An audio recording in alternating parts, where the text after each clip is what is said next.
Romehurst, master craftsmen doing what they do best.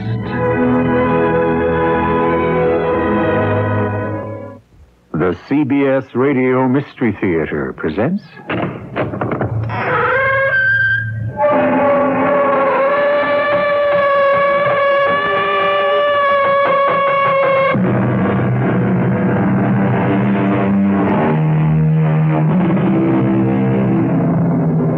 Come in. Welcome. I'm E.G. Marshall. We are the music makers, and we are the dreamers of dreams, world losers and world forsakers, on whom the pale moon beams. Yes, we are the movers and shakers of the world forever, it seems. Yes, they are the movers and the shakers of the world, the music makers and the dreamers, and sometimes the music is all horrible discords, and the dreams are nightmares. But it doesn't matter. We hope for sweeter melodies and rosier visions tomorrow. Tomorrow. You see, little sister, it's no trick at all getting into the White House. Anyone can come in and walk around this part of the first floor, but you can't get past those ropes. Sure you can. Can't you read that sign? It says closed to the public. Don't you worry about it now. I'll hold up the rope, and you just scrunch in underneath. But the sign says... Come on. Under we go. Curly, those men with the guns, they're coming toward us.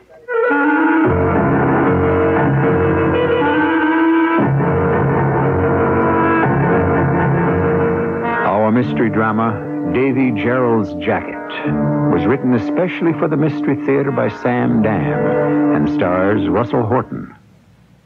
It is sponsored in part by Sign-Off, the sinus medicines. I'll be back shortly with Act One. Oh, you never would believe where those Keebler cookies come from. They're baked by little elves in a hollow tree. This tree is perfect, Harold. Carve our names in it. Yes, dear. Carve Harold loves Helen. Yes, dear. Wait, not in our hollow tree. Who are you? I'm Ernie Keebler. We elves bake Keebler cookies in this hollow tree. Tell him you don't talk to little strangers who live in trees, Harold. We're baking Keebler double nutty cookies. Want one? Tell him you've tried peanut butter sandwich cookies, Harold. Double nutty cookies have peanut butter inside and out. These are good. There's peanut butter in the crisp cookies and in the creamy filling, too, for double peanut butter taste. Delicious. And they're baked by elves. Really? Tell him you don't believe in elves, Harold. Can I look around inside? Harold! Oh, watch your head. That's our magic oven over there. Keebler Double Nutty Peanut Butter Sandwich Cookies. Uncommonly good, wherever they come from. Harold, come out of that tree. It's getting dark.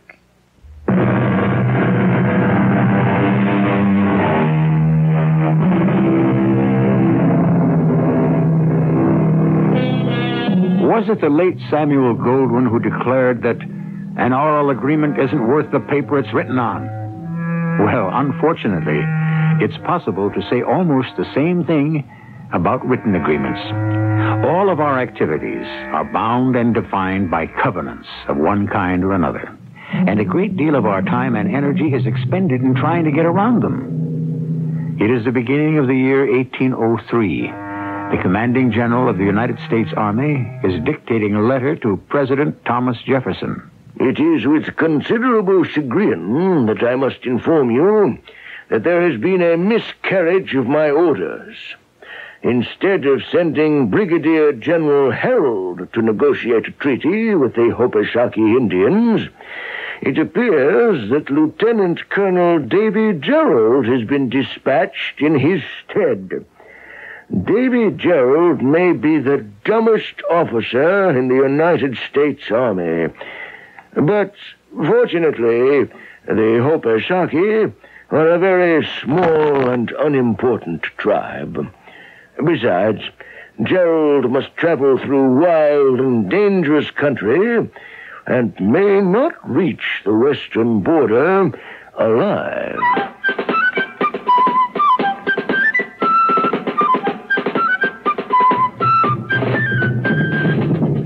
Hail to the great chief of the Hopasaki Indians. Chief, me send him here by great white father. Bully. And how is President Jefferson? What doggone, Chief, if you can't parlay some pretty fair to middling English. Put her there. I'm Colonel Davey Jerrold of the United States Army. I am most honored to make your acquaintance. Where did you learn that fancy palaver, Chief? I received my Bachelor of Arts degree at Columbia University, my master's at Harvard, and my doctorate at the Sorbonne. What is your pleasure, Colonel? Well, Chief, the President wants to make a deal for some of the land you got here. Some of it? Well, all of it. I mean, east of the big river that flows along these parts. What is it called? The Mississippi? Yeah, whatever. Anyhow, it's great for farming. Why do you not use the land on the west side of the Mississippi? Well, we could never get folks to come out that far. Okay, what do you say, Chief? Huh? What do you say?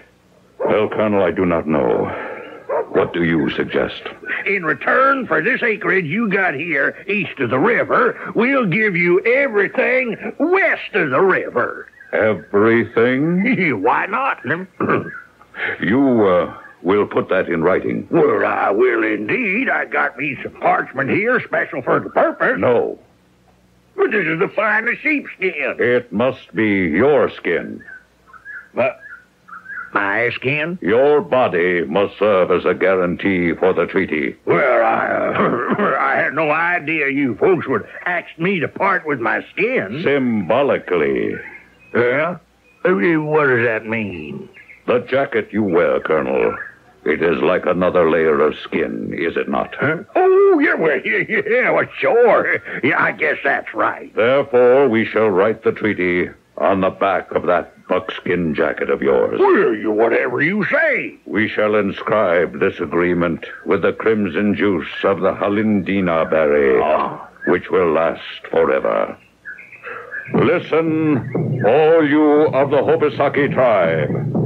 In return for our land east of the Mississippi... Are you writing that on the jacket, Colonel?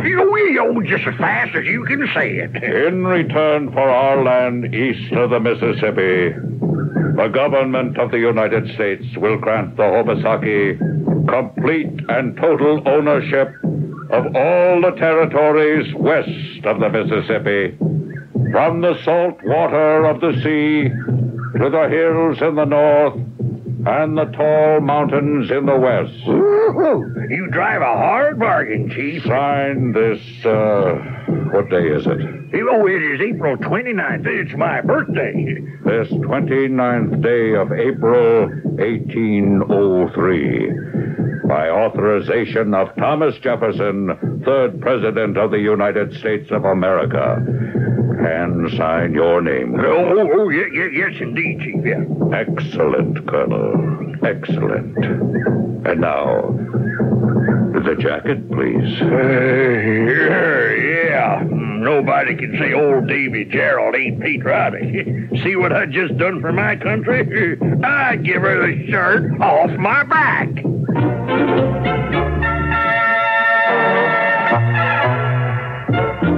Do you have any idea what you did, Colonel Jerrold? Well, I think, General, I made a pretty good deal all the way around. I mean, all things considered. You do?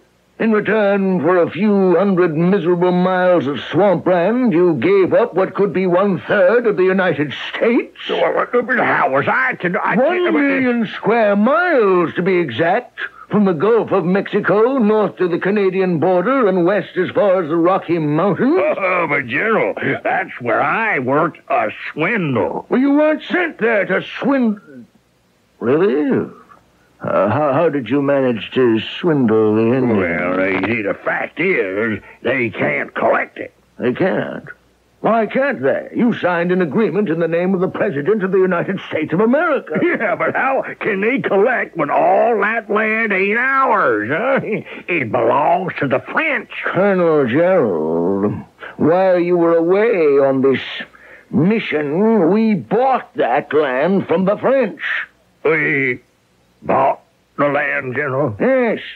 We finally made the Louisiana Purchase. We paid the Emperor Napoleon $15 million. and you just gave it away to the Indians. What have you got to say for yourself? Well, General, there ain't no point getting excited over an Indian treaty. Nobody ever keeps their promises to the Indians anyhow.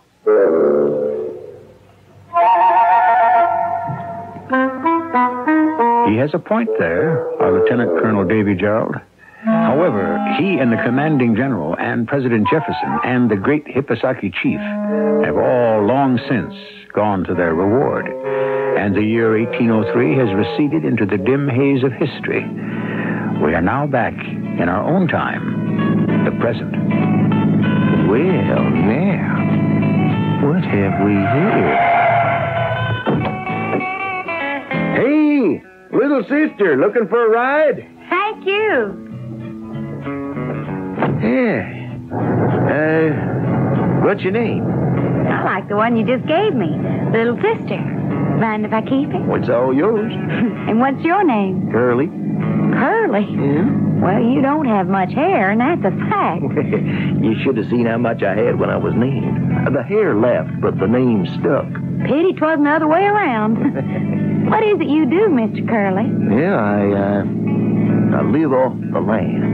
What does that mean? Oh, it means rising up in the morning and taking whatever the good Lord sees fit to send. The good, the bad, the bitter, the sweet, and trusting in His infinite wisdom, goodness, and mercy. Why, that sounds wonderful. You must be so happy. Where are you headed? Oh, north. By northwest. Any reason in particular? I'm inspecting the country. Oh, first time I ever heard that one. Inspecting for what? Well, see how the folks are using it. Well, what particular part of the country is that? Well, all through here. Far north is Canada. Far south is the Gulf of Mexico. Far west is the Rocky Mountains. Well, that's a generous amount of country. Isn't it? Who you inspecting it for, the government? No. Or one of them monstrous big corporations? Heaven forbid. For who then? For me. For you? I own it. You own it? Yes, sir. 1 million square miles.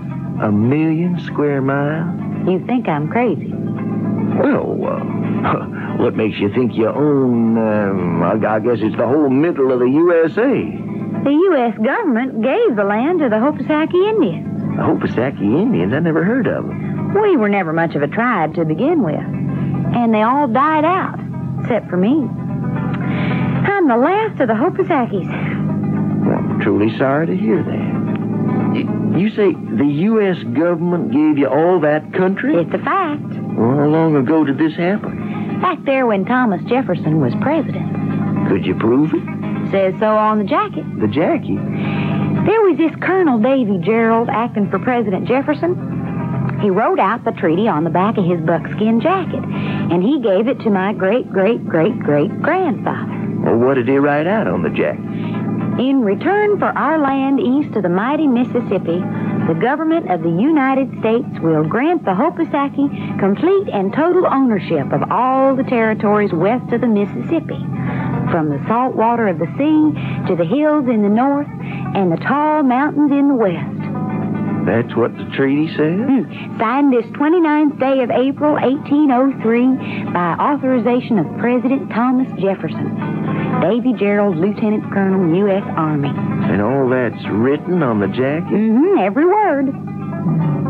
Where is this jacket now? I'm wearing it. You're wearing it? Who else could wear it? I'm the last of the Hopisaki. You mean all that's written down on the back of the jacket you got on now? Every single word. Little sister, you realize you are the richest lady in the United States of America? In the whole world? Oh, yes, I know that. So why are you hitching rides on the turnpike when you could own the most glorious automobile ever made? Well, you even own the turnpike. You could put up a toll booth every 5 miles. I suppose. Every house, every factory, all them shopping centers, every piece of wood, every brick. Why, it's yours. Yours. It's all yours. It's true. Well, what are you doing about it? What is there I should do? Well, establish proof of ownership. But I already do have proof of ownership. Do you know that every single soul living in Louisiana, Missouri, Arkansas, Iowa, Kansas, North Dakota. Oh, I know I'm leaving some out. Every one of them human beings is, in effect, trespassing on your property? Probably. There ain't no probably. Little sister, you need the services of a manager. Oh? Yeah. And I hereby offer you mine. Well, what would a manager do? Well, he'd take care of you. Oh, I like that. Now, you may ask, what are my qualifications for the job? I don't have to ask. I can see them. You can? Oh, yes. You're very handsome, and you have such a sweet smile. Oh, and those deep brown eyes. They must have matched your hair. Ma'am, my qualifications are these. I know human nature.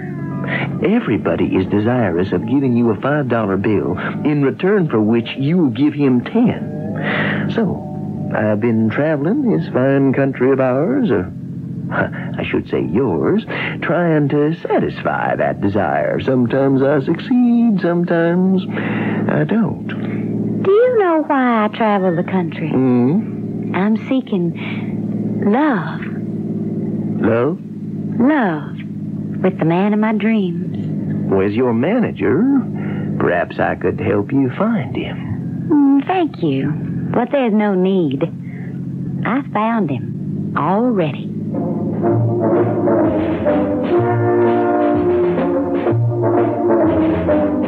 Here you are, an honest, sincere, hard-working confidence man, and you run into a pretty little lady who tells you she's the legal owner of very close to 1/3 of the USA. She seems to have a document to prove it. Now, right off, wouldn't you have to admit that this is definitely one of your better days? I'll be back shortly to continue with Act 2. Thursday's A Night to Remember on CBS television. 3 great shows back again, back to back. We're looking good, starting with The Waltons. The year is 1943 on Walton's Mountain. You'll want to share the heartwarming stories of love and sacrifice as World War II brings growth and change to America's favorite family. Next, the exotic beauty of Hawaii's tropical paradise is the setting for volcanic adventure and heart-stopping action with Jack Lord and an exciting new Hawaii 5-0 team. Then, Buddy Ebsen is Barnaby Jones, teamed up for a new season of suspense and drama with Betty and J.R. Barnaby Jones, the private eye who's easygoing on the outside while he fights to put the bad guys on the inside. Thursdays are A Night to Remember this fall on CBS television. With CBS, you're looking good. Delta Airlines. Say, does Delta fly to Atlanta? Yes, sir. Delta has the most non-stops to Atlanta. 9 every day, plus 8 one-stop through jets. Well, better give them all to me. Yes, sir. Here goes. 7:20 a.m., rise and shine. The 8:20 flight is next in line. There's another breakfast flight at 9. Then come flights at 11:05, 11:30, and 12:25. The next flight takes off at 1:10, and close behind, the 2 p.m.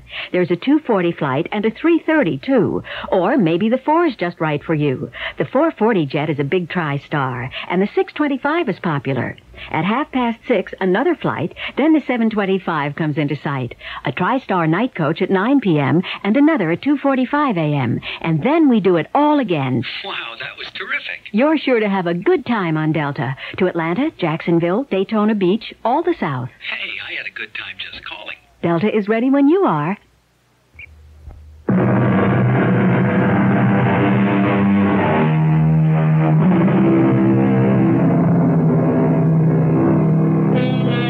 What did Sir Walter Scott say?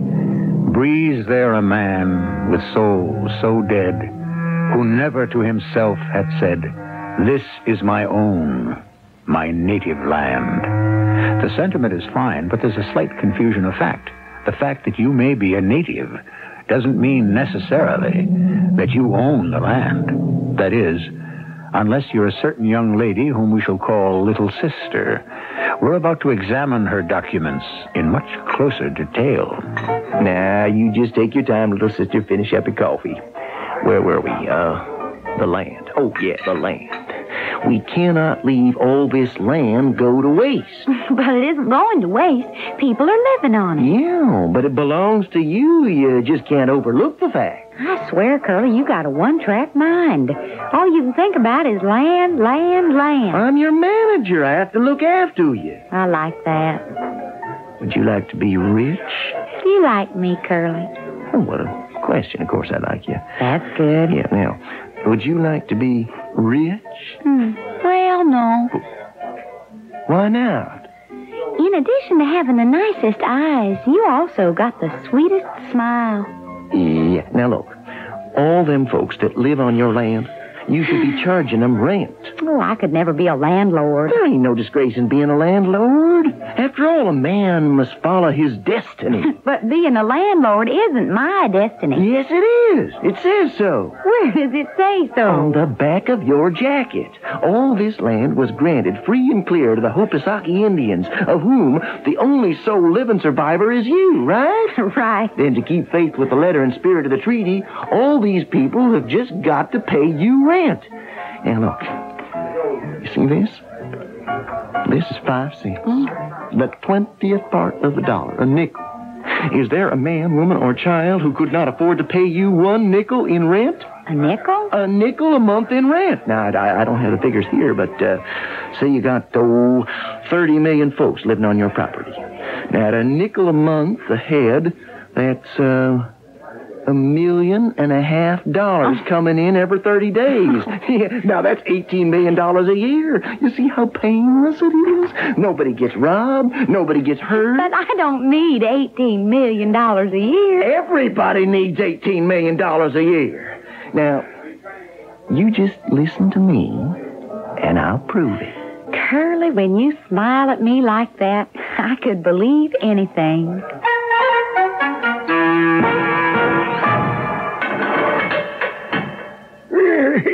Hiya there, Curly. How you doing, Jailhouse? Well, so, and it comes and it goes. Why don't you spring yourself, Jailhouse? You know more legal angles than the Supreme Court. Well, what do I want to get out of here for, Curly? I got my books, my friends, my clients come and visit me. I'm used to jail. Well, still and all, it's the clink. What do I want to be outside for with all that noise and the pollution and the crime in the street? Jailhouse, you read my letter? Yeah, Curly, yes, I did. I'm scared. Scared? For what? I'm scared for you. Now, it's too big. It'll get away from you. Now, you know what's in it? Billions.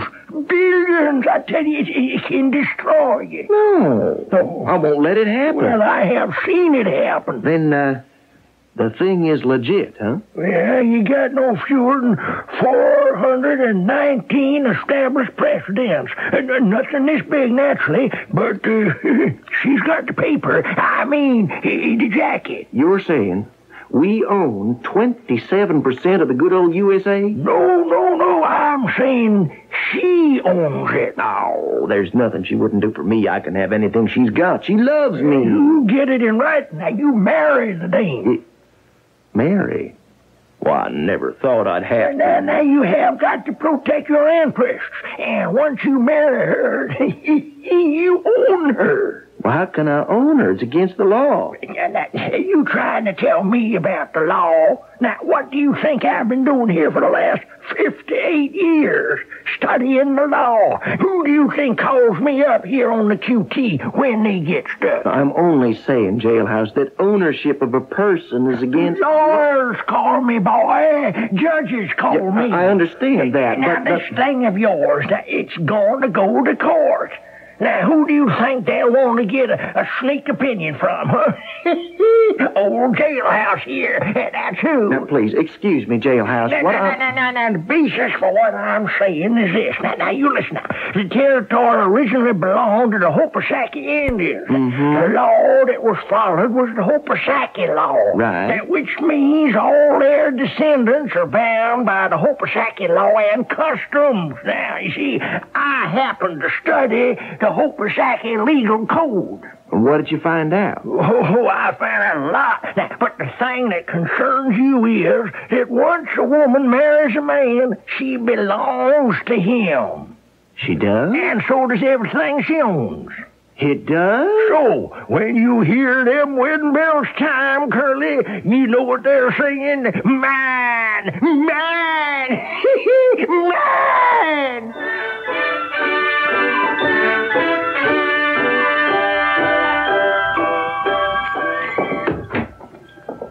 Curly, Hello, honey. where have you been? Oh, just looking after some business. Oh, I'm so happy. Oh, so am I, honey.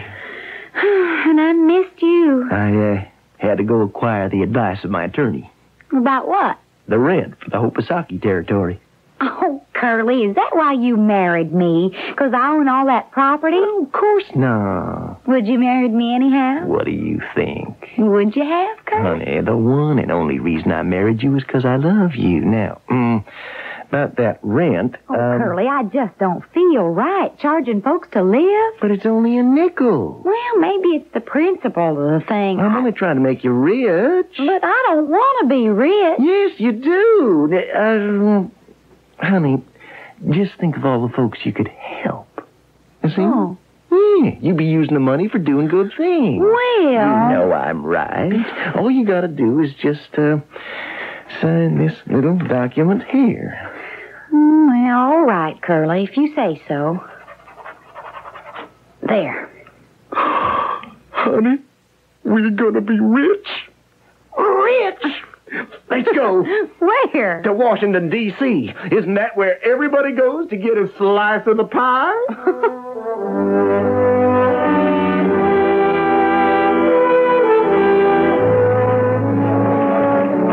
You see, honey, I told you. It was no trick at all getting into the White House. Well, sure, Curly, anybody can get in just to walk around the first floor. But you can't go past those ropes, see? The sign says closed to the public. Well, don't you worry about it. Here. Now, I'll hold up the rope, and you just scrunch through underneath. But the sign says... I know what the sign says. But you can't. We can't. In this world, there's two kinds. Them that believe in signs and them that don't. Now, come on, underneath. Underneath. But Curly... Unless you want me to go by myself. Now, there. Now, that's how you do it. Fine. Curly... Those men with the guns. The guards... Honey, now, Curly's here, and everything is under control. Hey, you there, mister. Hey! Now, gentlemen, before you say another word, I know your situation. I'm aware of your problem. Just read this here piece of paper. Read it, and then take this document to the president. And tell him we don't have all day to wait for an answer. You're joking. I wish I were, Mr. President. Well, let's get a legal opinion. I want to talk to the Chief Justice. We've gone beyond him. Beyond the Chief Justice? Who would know more about the law? Well, Mr. President, do you remember when we needed to find out if we were on firm ground with the Panama Canal Treaty? Oh, you mean him? Yes, sir. I've got a call into him right now. Oh, that's him probably on the line right now. I better take it. Hello? Well, I guess this is hail to the chief, huh? Mr. Jailhouse, you recognize the complexity of the problem? Well, now, it ain't complex at all. It isn't? She owns the land. That's how simple it is. But... Ain't no buts. No ifs and ands neither. But if we took the land away from its present owners... But there isn't only but one owner. All the rest is trespassers. But the people won't stand for it. Why not? Isn't this supposed to be a country of laws? Well, we certainly do have a problem. No, sir. Not me. I don't have any problem. Yes. Well, thank you. Thank you very much, Mr. Jailhouse. Anytime. Palmer, I suppose I'll have to see those people after all. I'm asking both of you to think of the country. Now, we recognize the justice of your claims. Well, naturally, Mr. President, we thought you would. However, there's no point throwing the country into a turmoil now, is there? Well, what sort of turmoil do you have in mind, sir? People might not take kindly to the idea that they don't own their land anymore. Anymore? Well, they never did own it to begin with. Oh, the facts in the case are not in dispute. I have that on excellent legal authority. Me too, Mr. President. Why don't we settle this thing quietly? How, sir? Well, I will quietly give you 1 year's rent, which, according to the latest census figures, would amount to $44 million. $44 million? Tax-free. Might I ask, Mr. President, how would you get this $44 million? Quietly. Oh, I'd just take it out of petty cash. $44 million. What do you say? Do we have a deal?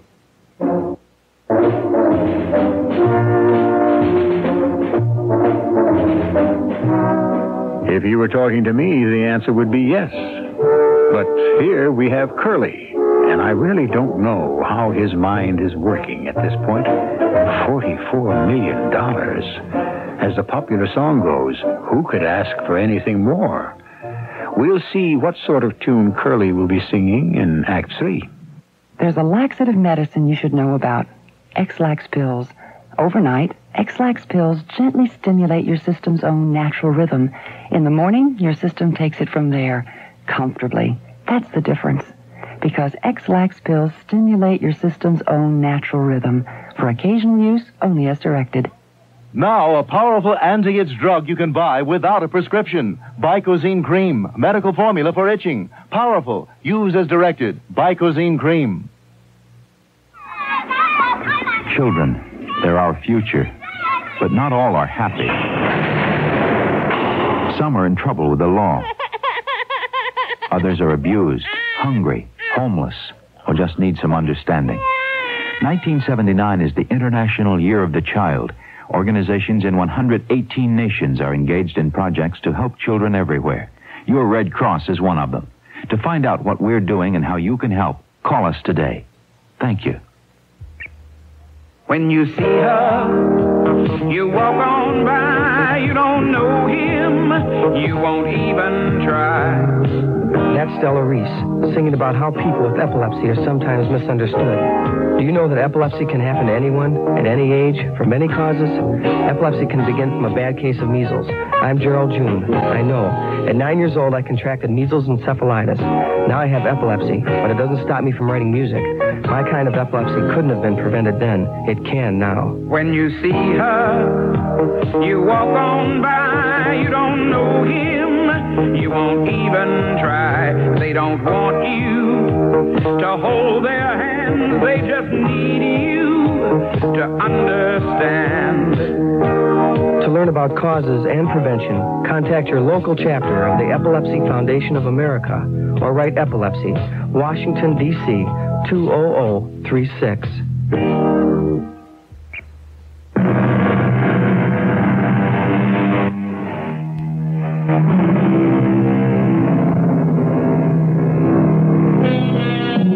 The righteous man, according to Confucius, does not forget an old agreement, no matter how far back it goes.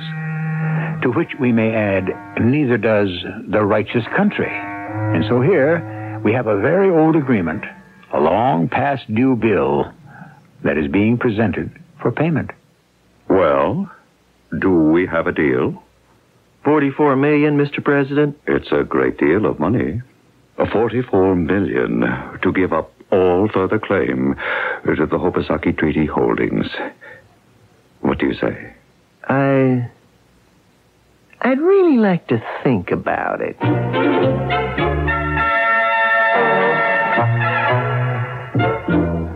Honey, how'd you like the way I handled that? Curly, I thought the president was more than reasonable. My goodness, what could we do with $44 million? Oh, that's just chicken feed. We won't be able to live long enough to spend $44 million. We're going to have more. More? This is only the beginning. The beginning of what?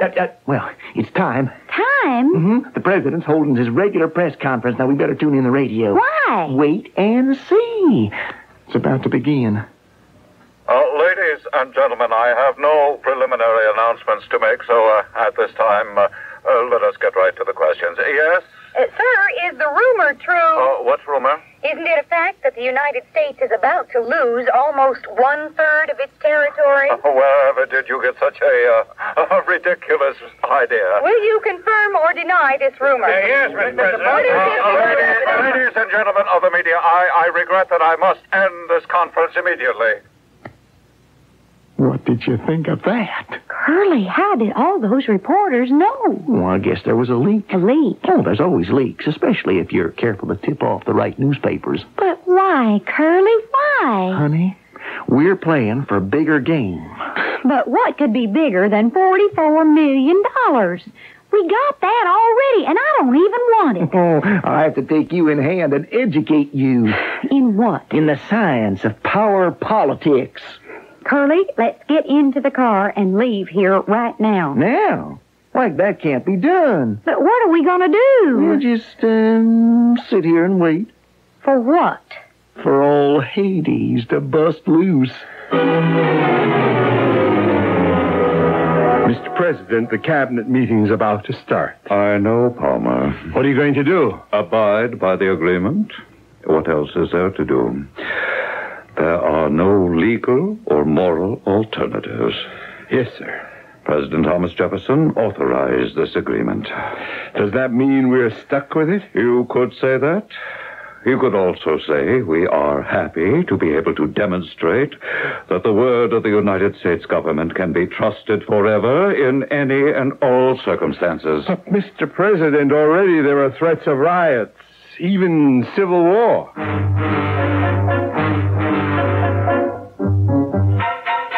The lead story tonight is the story that everyone's talking about. If you own property of any kind, north of the Gulf of Mexico, south of the Canadian border, west of the Mississippi, and east of the Rockies, there is a cloud over your title. This land was given to the Hopasaki Indians and is reputedly the property of the last survivor of the tribe, a young lady known only as Little Sister. Curly, listen to what they're saying. I know what they're saying. I don't understand. You said we would charge everyone a nickel a head rent. I said okay because it didn't sound so bad. Now, you leave everything to me. Well, what's there to leave? The president agreed to your price. I know. Well, then why didn't you take it? Honey, that was just to establish what my legal counsel calls the legitimacy of the claim. I don't understand, Curly. What do you want? Would you answer that, honey? Hello? Oh, yes, sir. Curly, it's the President of the United States. Well, naturally, who else?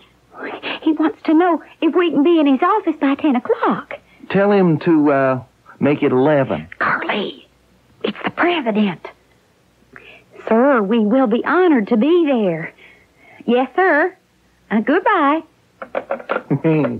I guess he'll be honored to receive us also. What has gotten into you? Here, a man is offering $44 million. I know. And I don't want it. Well, I don't want it either. Oh, let's get out of here. Suppose we took the $44 million. What would happen to us? Well, we'd just be rich people. We'd leave empty, idle, useless lives. We'd become, decadent. What does that mean? Well, I'm not sure, but it's nothing good. Oh, it's so much better to be poor. No, honey, we've been through that. It ain't better. Well, if you don't want to be rich, and you don't want to be poor, what do you want to be? That's what the President of the United States is going to ask me. And that's when you'll have your answer. What do you want? Power. Oh, what do you mean by power? You're asking me that question? Well, believe me, it's not all it's cracked up to be. Well, that's what I'm about to find out. I'm going to become a president, too, but a president for life. Oh, pardon me for breaking into the conversation, but what are you about to become president of, Curly? You're looking at the first president of Hopasaki land, a sovereign country, and the latest addition to the family of nations. Now, hold on. This land may have been sold to the Hopasaki Indians, but it still remains a part of the United States of America. Mr. President, the land in question is no longer a part of the United States of America. I have it on good authority from my legal advisor. Suppose we adjourn this meeting briefly while I discuss this with our legal advisor. Permit me to tell you your problem, Chief. Now, you're looking at this thing as if it was a real estate transaction. Well, isn't it? Wasn't it? No, sirree. It wasn't just a transfer of title, or as they say in Latin, transfundere in partibus. Now, you see what I mean? Well... It's like when, what's his name, who once worked for Abe Lincoln, bought Alaska from Russia. Alaska becomes part of the United States, and the Russians is out. Are you saying then, Mr. Jailhouse, that the United States is out?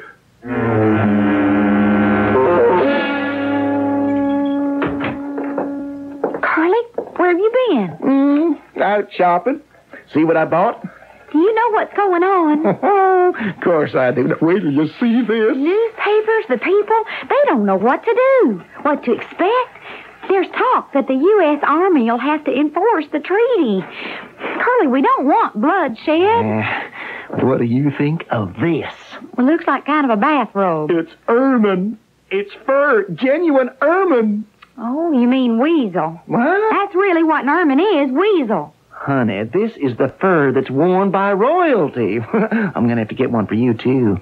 What for? The coronation. What do you think? The coronation? Yours and mine. We're going to be king and queen of Hopisaki land. But I don't want to be. My mind's made up. Curly, I don't want to be queen. Well, you gotta be. After all, I'd be king. And I don't want you to be king either. Gotta be the king. Why? Don't you remember what I told you the first day we met?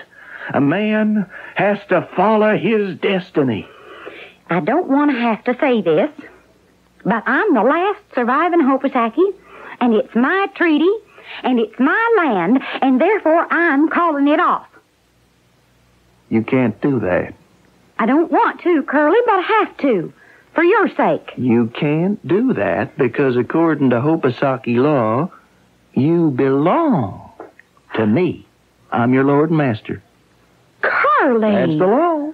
I'm going to be king, and you're going to be queen. And what's more, you're going to like it. No.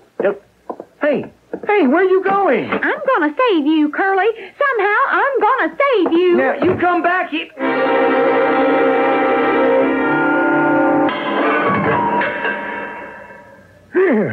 So you're the little engine girl Curly married, eh? Yes, sir, Mr. Jailhouse. What's she crying about? Now, isn't he treating you right, honey? You have to do something. You simply have to save Curly. From what? From himself.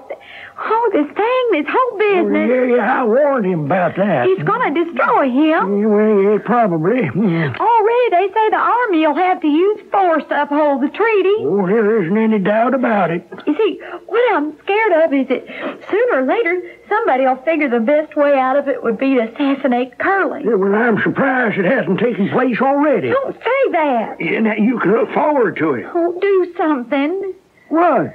Save him. How? Think of something. Like a way to break the treaty. Oh, and now, little sister, that treaty is rock-ribbed, steel-clad, and iron-bound. You mean you can't think of a way to break it? Well, no, I didn't say that.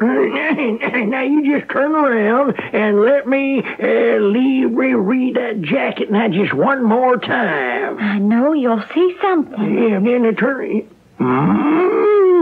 I sure do. Yes? Honey, you just go right on home, and by the time you get there, it'll be all over. Now, unless you'd rather stay here now. Well, you think about it. It's the only place a person's really free. Thank you, Mr. Jailhouse, but I'd better get home and take care of Curly. Yeah, he's sure gonna need a little consolation.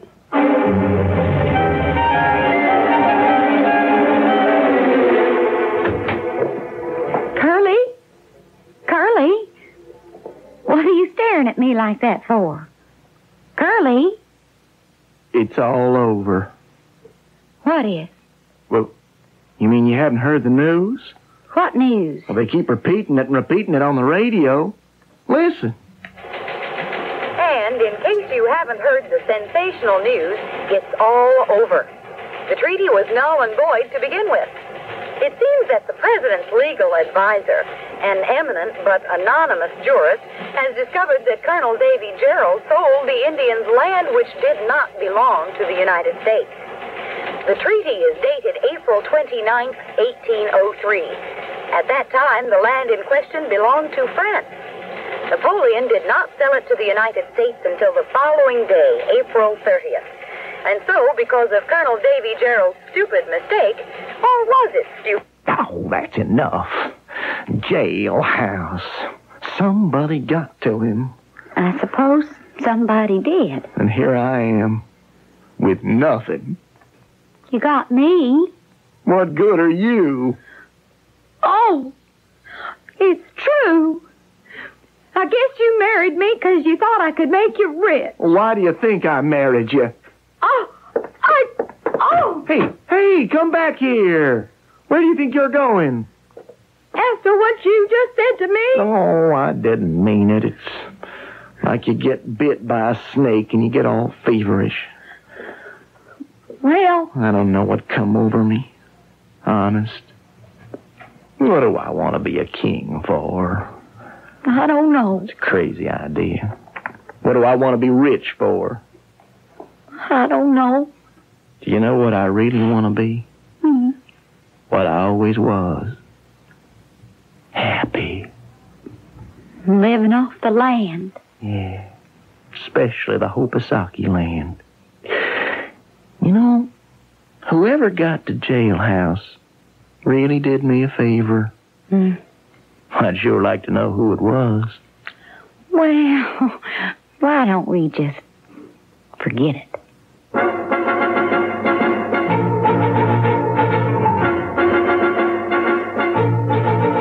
Mr. James M. Barrie wrote a play called What Every Woman Knows. And our little sister is absolutely aware of and in agreement with him because she understands that what every woman knows is something that every smart woman keeps secret. I, on the other hand, have no secrets from you and shall return shortly.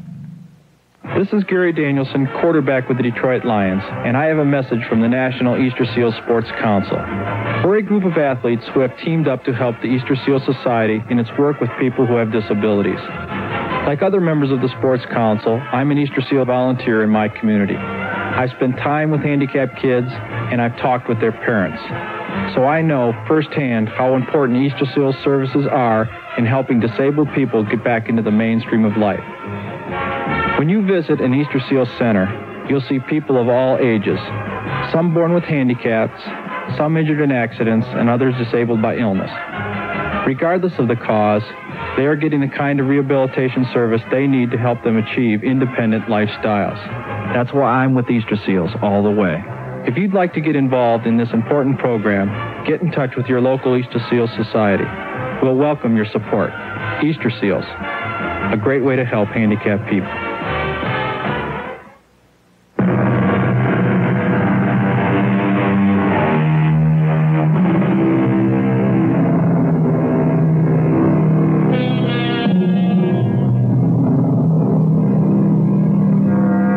We reconsider the story you have just heard, and we ask, could it have happened?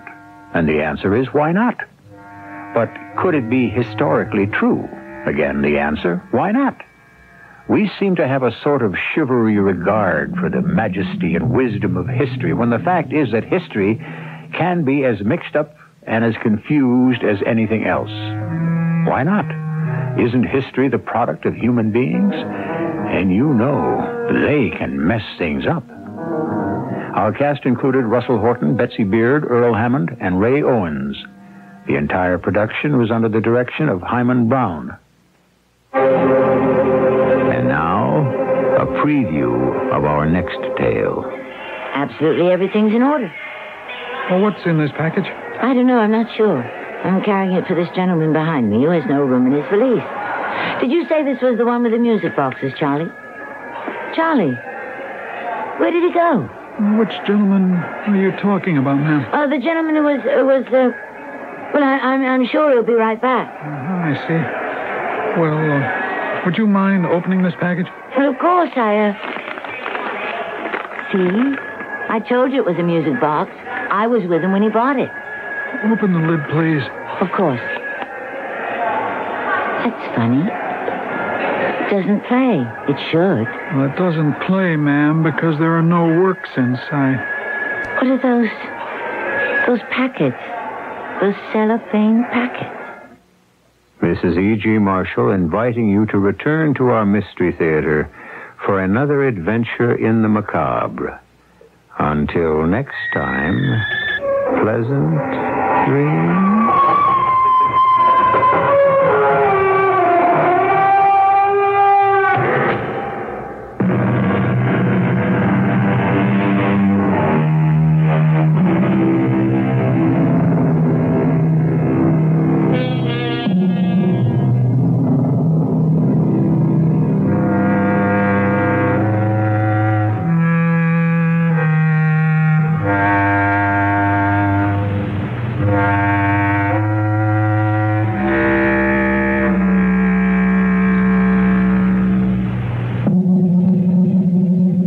It's Northwest Federal Savings Time. We've got more time for you. This winter, you'll be looking for ways to save energy.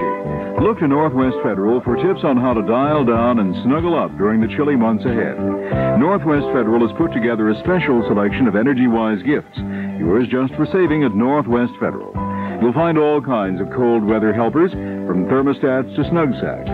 It's a great selection, and it includes fat, cuddly comforters, toasty, warm blankets, and even a snug jogging suit that's as easy to wear indoors as out. But hurry, the offer is good for a limited time only, and there's one gift per family.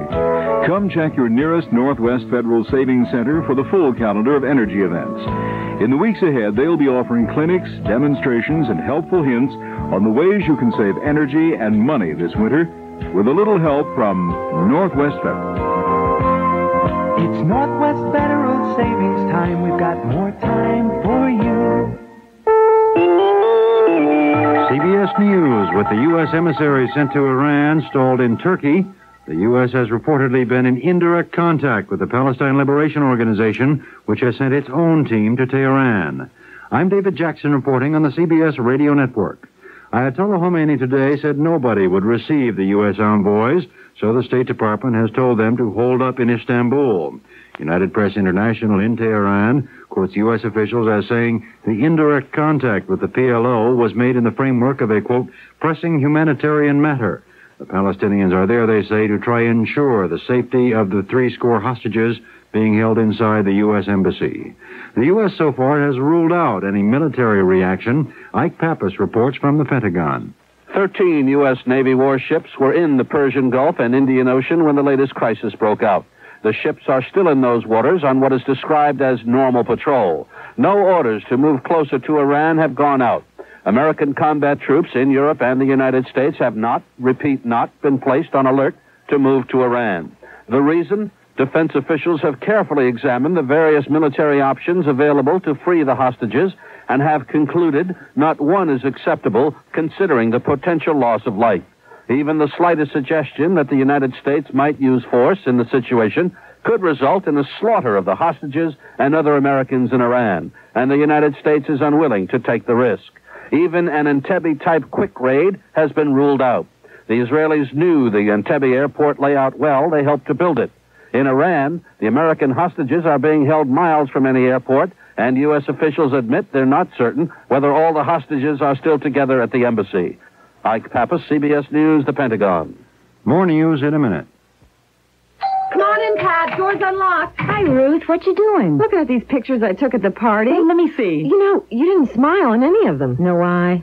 My teeth. I have awful yellow cigarette stains, and I've tried one thing after another. Well, why don't you try Topol, the smoker's tooth polish? Topol? Yeah, Topol. It's made to help unstain teeth. Sounds like what I need, but I use a fluoride toothpaste. Well, you can get Topol with fluoride or without. Really? I think I'll get some before my big trip. Oh, that's right. You're going away. Topol, How long the smoker's tooth polish, helps remove all kinds of superficial stains. Everything from cigarette to food stains. Topol's foaming action and polishing agents start to work immediately to clean your teeth and to remove those unsightly yellow stains. Helps leave your teeth white as they can be in just 8 weeks. Pat, you're back. How was the trip? Fabulous. And I have a bunch of pictures with me smiling, thanks to Topol. Oh, you used it? Sure did. Look, my teeth are as bright as yours now. Get the smoker's tooth polish. Topol. Topol. Now with or without fluoride. Use only as directed. A key senator involved in the debate on the new arms limitation treaty with the Russians, Democrat John Glenn of Ohio, says he will vote against sending SALT II to the Senate floor from the Foreign Relations Committee. Says he's not convinced it's verifiable. But Glenn adds he could still vote for it on the floor if he does become convinced the U.S. can adequately monitor Soviet missile testing. The latest CBS News New York Times poll of 1,385 adults nationwide shows that more people know more about SALT II and like it less. Ruth Morton has details. Last June, over half the people we polled said they didn't know enough about the SALT treaty to judge it, but those who did have an opinion favored SALT by 3-1. That's changed. Now, 25% are for SALT, 20% against, suggesting that people who formed an opinion about the treaty recently are likely to oppose it. People are also more doubtful than they were last June that the treaty will reduce the risk of war. A lot of people still don't know much about SALT. Only 38% of our sample could name the two countries involved, though that's higher than in earlier polls. And among those who did know, the treaty has become a partisan issue. Democrats and independents are for it, Republicans against it almost 2-1. We also asked whether the United States should negotiate with the Palestine Liberation Organization. U.S. policy is against that at present, and found our sample just about evenly divided. Bruce Morton, CBS News, Washington.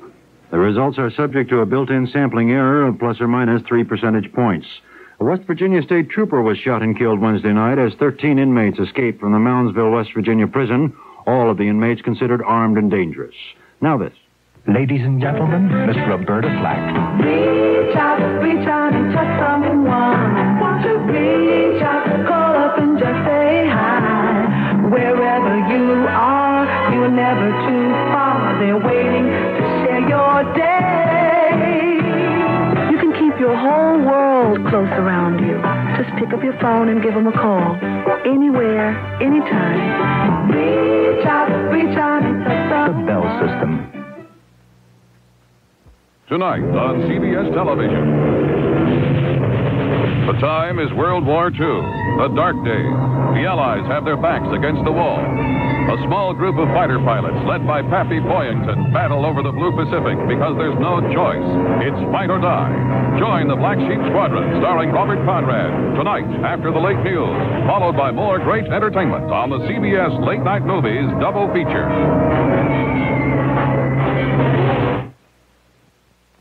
CBS News White House correspondent Leslie Stahl reports that the Carter for President campaign has been facing some money troubles and for a time considered letting its November 15th payroll slip. Then it was decided that might look like the Kennedy campaign was getting all the contributions. So after some fundraising calls, aides now say they do expect to meet the mid-November payroll. David Jackson, CBS News. First in news, we're CBS, News Radio 78, WBBM, Chicago. Good evening, everyone. It's 11:29 now. This is Alan Bickley on WBBM News Radio 78 in Chicago. The radar at Marseille shows light rain over much of northern and central Illinois and extreme northwest Indiana tonight, and this rain is moving to the east at 25 miles per hour. The snow mixture that had been forecast has not materialized, for the most part, except that we do have just a notice of a little snow out at DuPage County Airport. That's the only mention of snow anywhere in the area. Our forecast for the rest of the night, cloudy with rain, possibly mixed with a bit of snow and a low of 35. Then the rain ending tomorrow, becoming mostly cloudy in Chicago with a high of 40. On Thursday night, cloudy with rain likely, continuing into Friday, with a low Thursday night in the mid to upper 30s and a high Friday in the upper 40s or the low 50s. At Midway Airport, the temperature is 38 degrees, also 38 at the lakefront, 40 at O'Hare Field, 37 degrees at DuPage County Airport. And all the reporting points, Powell-Walkie, Meigs Field, Midway, O'Hare, Glenview, report a little bit of rain and, in two cases, a touch of snow. Those are DuPage and Glenview. Wind to southwest at 17 miles per hour. In the news tonight, Senator Edward Kennedy arrived in Chicago to be escorted to a reception by Mayor Jane Byrne. With more on Kennedy's visit, here's WBBM's Bob Crawford. Mayor Byrne and Senator Kennedy were greeted with loud cheers from about 1,500 supporters when they arrived at the rally. Walking along a narrow path covered with a gold rug and flanked by multicolored pennants and Kennedy for President signs, the mayor and senator broke into smiles when the crowd broke into chants of Janie, Janie, and then Teddy, Teddy. And it wasn't long before Kennedy had them cheering again with a speech that hit hard on a key campaign theme, President Carter's lack of leadership. I say to the people of Chicago, we didn't elect Robert Strauss as President of the United States. We didn't elect Mr. Schlesinger as President of the United States. We didn't elect Mr. Volcker as President of the United States. We elect Jimmy Carter, and he hasn't been out there doing the job and fighting the problems of inflation. And in words reminiscent of the 1960 campaign of his late brother and President John F. Kennedy, the senator said he would soon be back in Chicago to spell out what he called the nation's unfinished agenda. This is Bob Crawford. Despite Kennedy's Chicago reception, a downstate mayor is not confident about a victory for him here in the Prairie State. Walter Rogers reports. Don't write off Illinois to Senator Kennedy yet. That was the message East St. Louis, Illinois Mayor Carl Officer gave President Carter. Mayor Officer, who's firmly committed to Mr. Carter, said Kennedy can't even count on Chicago, despite the endorsement he got from Chicago Mayor Jane Byrne. For one thing, Officer said the majority of Chicago voters are black, and Mayor Byrne doesn't speak for them. Indeed, the East St. Louis mayor predicted Illinois cities will support Mr. Carter. This administration, probably the most committed administration in the history of this country toward rebuilding the urban areas on a permanent basis. I don't think that that's something I can shy away from, being logical. The East St. Louis mayor said the Kennedy camp has courted him, but he doesn't abandon his friends, in this case, President Carter. Walter Rogers at the White House. It's 11:32, and we'll have news about the Iranian events in just a moment. Come see Neil Simon's Chapter 2. NBC's Gene Shalit calls it the finest play Neil Simon has ever written. For crying out loud, see this play. Also for laughing out loud. David Hedison, Barbara Anderson, Jane A. Johnston, and Vincent Bajetta star in this smash hit. As Clive Barnes of the Post says, make Chapter 2 #1 on your theater shopping list. Tickets available at the Blackstone box office and all Ticketron outlets, or call Telecharge at 977-1700. Industry and businesses stay in business with Forbes Electrical Services. If you live on the South Shore or in South Chicago, Chatham, or Hyde Park, and if you enjoy a great steak, you'll love Alexander's. Writes Chicago Magazine, the high-quality food makes this a worthy destination. Established in 1914, Alexander's is now serving the third generation of South Side steak enthusiasts. Businessmen and businesswomen from all over the South Side make Alexander's their headquarters for lunch and drinks. Alexander's house specialty is prime rib of beef, a luxurious thick cut. And it comes, as do other entrees, with a Greek-style salad served with Alexander's famous garlic salad dressing.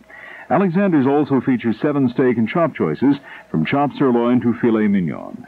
For your next lunch or evening out, enjoy the friendly atmosphere and the great steaks at Alexander's at 3010 East 79th Street. All major credit cards are welcome. For every one of those American hostages being held at the U.S. Embassy in Iran, don't forget that there are family and friends here in the United States, many of them receiving little or no word as to the fate of their loved ones. Regine Schlesinger has an example.